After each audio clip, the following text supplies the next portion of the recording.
Olá, sejam bem-vindos ao canal da Astra Educa. Nesta aula vamos estudar o período conhecido como Nova República, que corresponde à fase da história brasileira iniciada em 1985 e que se estende até os dias atuais. Esse período marca o fim do regime militar e o retorno definitivo do país à democracia, com eleições diretas, reorganização das instituições políticas e a elaboração de uma nova Constituição. A Nova República começa em 1985, quando chegou ao fim o regime militar que governava o Brasil desde 1964.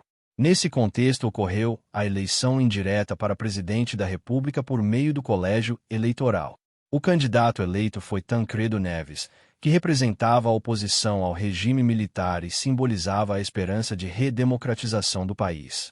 No entanto, Tancredo Neves adoeceu gravemente antes de tomar posse e acabou falecendo em abril de 1985. Dessa forma, quem assumiu a presidência da República foi o vice-presidente José Sarney. O governo de José Sarney, que durou de 1985 até 1990, foi responsável por conduzir o processo inicial de redemocratização do Brasil. Durante esse período ocorreram importantes mudanças políticas e institucionais. Um dos acontecimentos mais importantes foi a convocação da Assembleia Nacional Constituinte, responsável por elaborar uma nova Constituição para o país. A Constituição de 1988 foi um marco fundamental da democracia brasileira. Ela ficou conhecida como Constituição Cidadã, pois ampliou direitos políticos, sociais e civis. Entre seus principais avanços estão a garantia de eleições diretas para presidente, governadores e prefeitos, a ampliação dos direitos trabalhistas, a criação de mecanismos de proteção social e o fortalecimento das instituições democráticas. Apesar desses avanços políticos, o governo Sarney enfrentou uma grave crise econômica. Durante a década de 1980, o Brasil passou por um período de forte instabilidade econômica, marcado por inflação extremamente elevada, crescimento da dívida externa e dificuldades no controle dos preços. Esse cenário ficou conhecido como a crise econômica dos anos 80 ou década perdida, pois o país enfrentou baixo crescimento econômico e perda do poder de compra da população. A inflação era o principal problema econômico do período. Em alguns momentos, os preços subiam de forma tão rápida que os salários perdiam valor em poucos dias. Esse fenômeno é conhecido como hiperinflação, situação em que a inflação atinge níveis extremamente altos e descontrolados.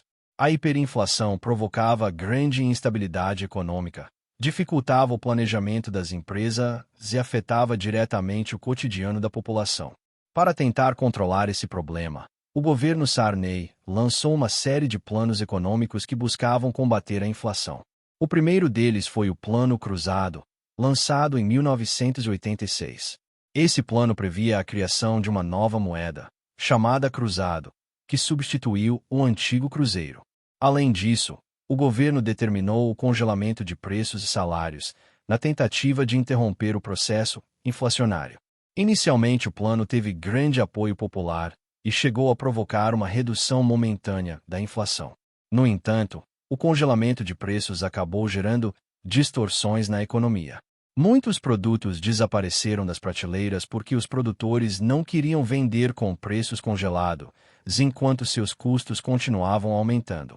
Com o tempo, o plano perdeu eficácia e a inflação voltou a crescer rapidamente. Diante do fracasso do Plano Cruzado, o governo lançou em 1987 o Plano Bresser, que recebeu esse nome em referência ao então ministro da Fazenda, Luiz Carlos Bresser Pereira. Esse plano também buscava conter a inflação por meio de medidas como o congelamento temporário de preços e salários, além de cortes nos gastos públicos. No entanto, essas medidas não conseguiram controlar de forma duradoura o problema inflacionário. Em 1989 foi lançado outro programa econômico, conhecido como Plano Verão. Esse plano criou uma nova moeda chamada Cruzado Novo e também adotou medidas de controle de preço e salários. Assim como os planos anteriores, o Plano Verão tentou combater a inflação com medidas emergenciais e mudanças monetárias. Apesar dessas tentativas, nenhum desses planos conseguiu resolver definitivamente o problema da inflação. Entre as principais razões para o insucesso desses programas econômicos estavam o elevado déficit público, a falta de controle sobre os gastos do governo, a indexação da economia, que fazia com que preços e salários fossem constantemente reajustados, e a falta de confiança da população nas medidas econômicas adotadas. Como consequência, a inflação continuou aumentando ao longo do final da década de 1980, chegando a níveis extremamente elevados. A crise econômica e a hiperinflação tornaram-se um dos principais desafios enfrentados pelo Brasil no início da nova República. Portanto, o governo Sarney representou um momento de grande importância política para o país, pois marcou a consolidação da redemocratização e a elaboração da Constituição de 1988. No entanto, também foi um período de forte instabilidade econômica, marcado pela hiperinflação e pelas tentativas fracassadas de controle da economia por meio dos planos Cruzado, Bresser e Verão. Constituição de 1988. Ela é o grande marco da redemocratização e foi promulgada após o fim do regime militar e a reorganização política do país.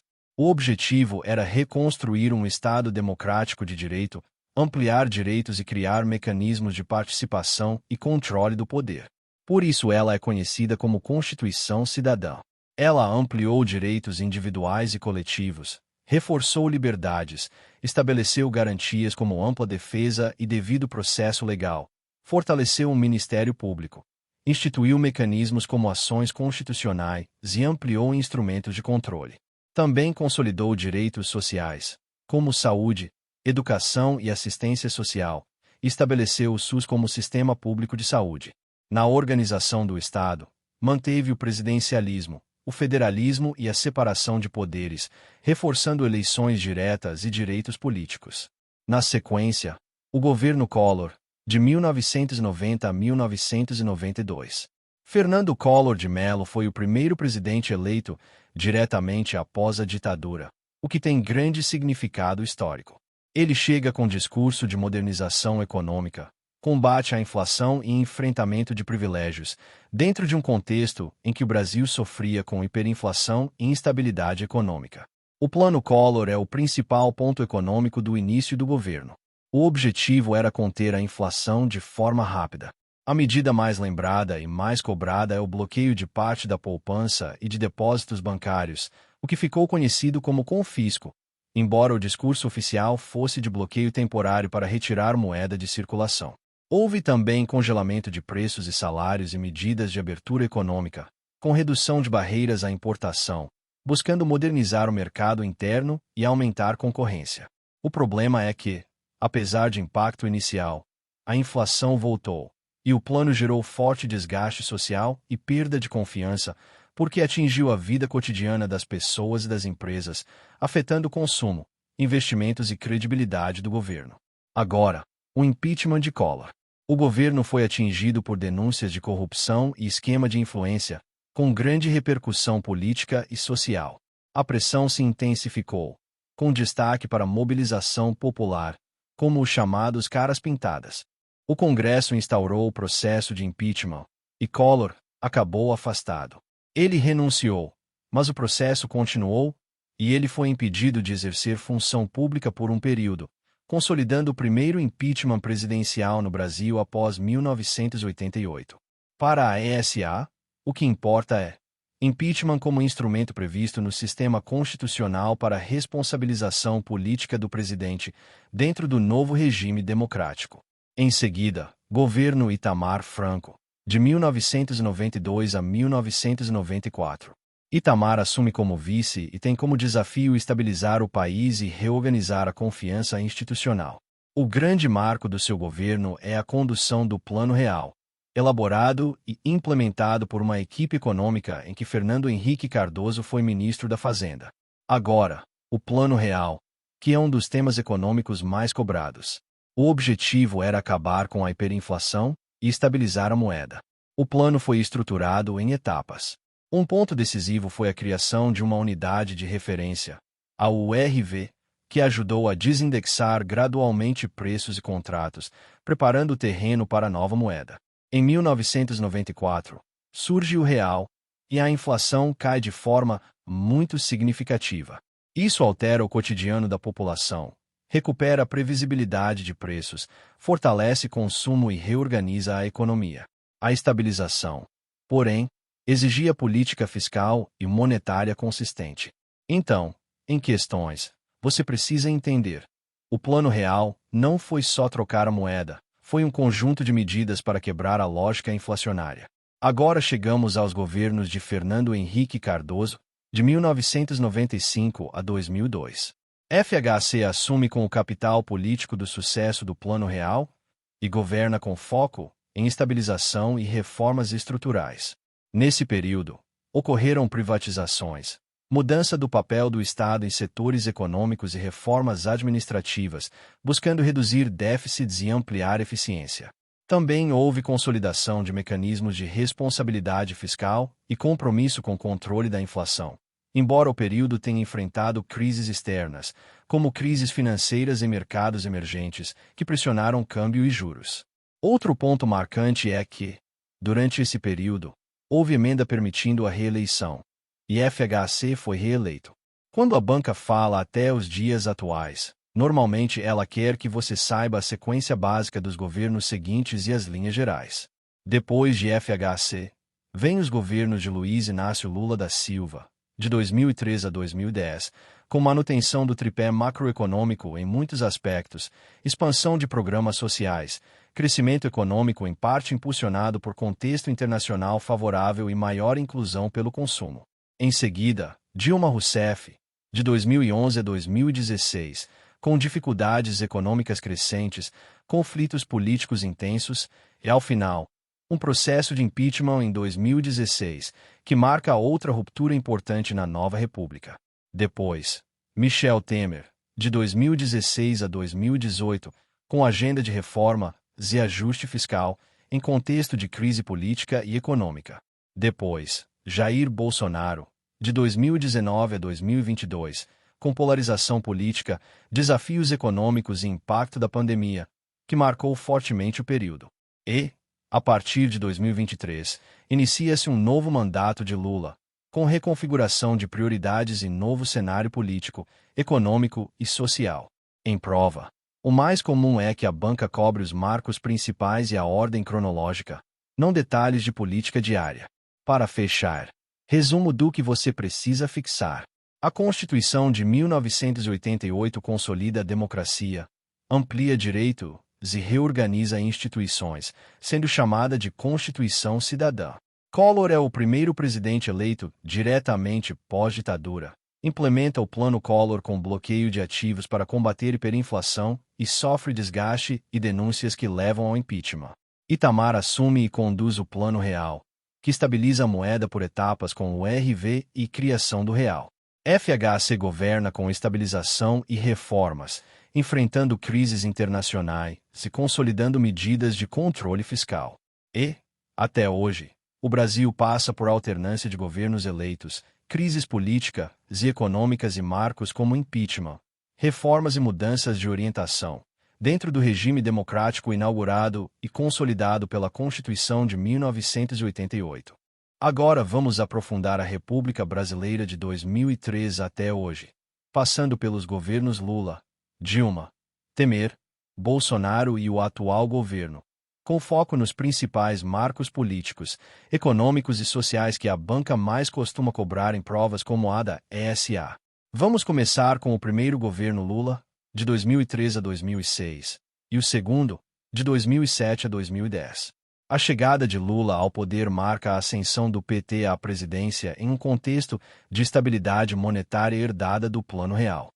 Um ponto importante é que, no início, o governo manteve o chamado tripé macroeconômico, que envolve metas de inflação, câmbio flutuante e responsabilidade fiscal, buscando sinalizar confiança ao mercado e reduzir risco de instabilidade. Na área social, o governo consolidou e ampliou políticas de combate à pobreza. O programa Fome Zero foi uma marca inicial. Ao longo do período, o Bolsa Família se tornou o principal programa de transferência de renda, unificando iniciativas anteriores e ampliando o alcance. Esse conjunto de políticas sociais, somado ao crescimento econômico, elevou o consumo e reduziu indicadores de pobreza em parte significativa do período. Economicamente, o Brasil foi beneficiado por um cenário internacional favorável, com valorização de commodities e forte demanda externa, especialmente ligada à expansão da China. Isso ajudou exportações e arrecadação. No segundo mandato, o governo lançou o PAC, Programa de Aceleração do Crescimento, com foco em infraestrutura. Em 2008, com a crise financeira mundial, o Brasil sofreu um impacto, mas o governo respondeu com medidas anticíclicas, ampliando o crédito via bancos públicos e incentivando o consumo para sustentar a atividade econômica. Um marco simbólico do período, na área energética, foi a descoberta e expansão do debate sobre o pré-sal, que gerou expectativa de grande arrecadação e levou a mudanças no marco regulatório do setor de petróleo nos anos seguintes. No plano político, o ponto mais cobrado é a crise do mensalão, em 2005, com denúncias de compra de apoio parlamentar. Isso gerou uma crise de governabilidade, investigações e forte desgaste, embora Lula tenha mantido base política e conseguido reeleição em 2006. No plano internacional, o governo buscou o maior protagonismo do Brasil, com ênfase em integração regional, relações Sul-Sul e participação ativa em fóruns multilaterais. Agora, governo Dilma Rousseff, de 2011 a 2016. Dilma assume em um cenário em que o Brasil já não tinha o mesmo impulso externo do ciclo anterior, e o governo tentou manter crescimento combinando políticas de estímulo e maior intervenção econômica. Um elemento muito citado é a chamada nova matriz econômica, associada a medidas como desonerações, uso intensivo de crédito público e tentativa de conter tarifas e preços administrados. O objetivo era estimular indústria e consumo. Mas, com o tempo, o resultado foi aumento de desequilíbrios fiscais, perda de confiança e dificuldades para sustentar crescimento. Politicamente e socialmente, o marco é 2013, com grandes manifestações nacionais. Elas começam com reivindicações ligadas a transporte, mas rapidamente incorporam críticas mais amplas a serviços públicos, corrupção e representação política. A partir de 2014, o país entra em ambiente de polarização forte, especialmente após a eleição apertada daquele ano. Em 2014 também ganha enorme relevância a Operação Lava Jato, que investiga esquemas de corrupção envolvendo empresas e políticos, com impacto profundo no sistema partidário e na relação entre poderes. No campo econômico, 2015 e 2016 foram marcados por recessão, inflação pressionada em certos momentos, aumento do desemprego e crise fiscal. O governo perde sustentação no Congresso. Em 2016 ocorre o impeachment de Dilma, sob acusação de crime de responsabilidade ligado a manobras fiscais e orçamentárias. Para a prova, o essencial é entender que o impeachment encerra o governo e reconfigura completamente o cenário político. Agora, governo Michel Temer, de 2016 a 2018. Temer assume com a agenda de estabilização fiscal e reformas, em um contexto de crise econômica e baixa confiança política. Um marco central é a emenda do teto de gastos, de 2016, que limita o crescimento de despesas federais por um período, justificando-se como mecanismo de controle fiscal. Outro marco é a reforma trabalhista de 2017, que altera regras de relações de trabalho, com o argumento de flexibilização e modernização. Temer também tentou avançar em reforma da Previdência, mas não conseguiu concluir no período. Politicamente, seu governo enfrentou forte impopularidade e denúncias, o que limitou capacidade de articulação. Agora, governo Jair Bolsonaro, de 2019 a 2022. Bolsonaro assume com discurso de ruptura com a velha política e com base conservadora, em um ambiente de polarização. Na economia, o principal marco inicial é a reforma da Previdência, aprovada em 2019, com o objetivo de reduzir desequilíbrios no longo prazo. O governo também avançou em medidas de ambiente econômico e regulatório, e, nos anos seguintes, houve mudanças como a autonomia formal do Banco Central, aprovada em 2021, reforçando a ideia de política monetária com mais independência. O grande evento do período é a pandemia de Covid-19, a partir de 2020, que provoca crise sanitária, econômica e social. O Estado adota medidas de emergência, e o auxílio emergencial se torna o principal instrumento de transferência de renda temporária, com grande impacto social e fiscal. A pandemia intensifica disputas políticas entre governo federal, estados e instituições, e o período fica marcado por controvérsias na gestão da crise. No campo político-institucional, seguem tensões entre executivo, judiciário e legislativo, além de mobilizações e debates sobre democracia, liberdade de expressão e limites institucionais. Em 2022, ocorre a eleição presidencial, com alta polarização, encerrando o mandato. Agora, o governo atual, a partir de 2023, com o retorno de Lula à presidência. O novo governo assume com o desafio de reorganizar a economia após anos de crise, pandemia e forte polarização social. Um marco importante é a construção de um novo regime fiscal, o chamado arcabouço fiscal, aprovado em 2023, para substituir o teto de gastos, buscando equilibrar controle de despesas com alguma capacidade de investimento público. Outro marco de grande relevância é o avanço da reforma tributária sobre consumo, aprovada em 2023, com proposta de simplificar tributos e criar um modelo de imposto sobre valor agregado, um tema histórico na economia brasileira. Na área social, o governo retoma e reorganiza programas de transferência de renda, com o novo desenho do Bolsa Família, além de iniciativas em áreas como educação, saúde e políticas de combate à fome. Na agenda ambiental e internacional, busca retomar protagonismo em temas climáticos e reconstruir relações diplomáticas em diferentes frentes. Ao mesmo tempo, o período segue marcado por alta disputa política e necessidade de negociação com o Congresso fragmentado, o que é uma característica estrutural do presidencialismo de coalizão no Brasil contemporâneo. Para fechar com o que mais ajuda você na ESA, pense em uma linha de tempo com marcos. De 2003 a 2010, crescimento com políticas sociais amplas, crise do mensalão e resposta à crise, e de 2008. De 2011 a 2016, tentativa de estímulo econômico, manifestações de 2013, Lava Jato, recessão e impeachment.